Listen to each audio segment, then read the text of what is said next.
Hi everyone, my name is Cindy Seitz-Krug and I'm here to tell you about a cruise I'll be teaching on next January with AQS Seam Cruises. We're going to the Mexican Riviera from January 16th through the 23rd. We'll be departing out of San Diego, California, so beautiful port there, and heading down to Baja California and visiting La Paz, Cabo San Lucas, and Mazatlan. So I'm super excited to be in that part of the world in January because it's beautiful. I literally was just in La Paz 3 weeks ago on a fishing trip, and it was fabulous.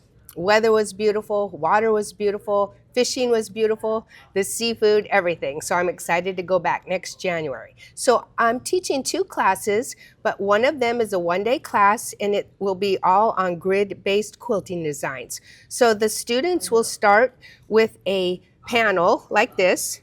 This is a grid practice panel and it's marked with a 1-inch grid. So super easy, we'll be ready to go. I will have this all basted for you when you come to class.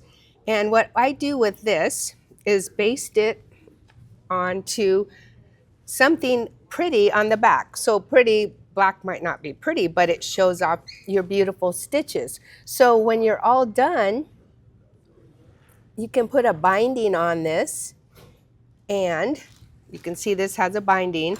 This was the side we worked on. This is the side we're going to show off later. So when it's all finished, you can turn that into something beautiful, like this little portfolio. So here's one that's finished. And you can see it fits magazines, file folders, any kind of paperwork you like, or a laptop. Super cute. You can put any kind of binding on it you like. And then decorative threads show off your quilting. So that's what we're going to be doing in our 1-day class. So I hope you'll join me for the cruise. Look on the AQS website for information if you'd like to sign up.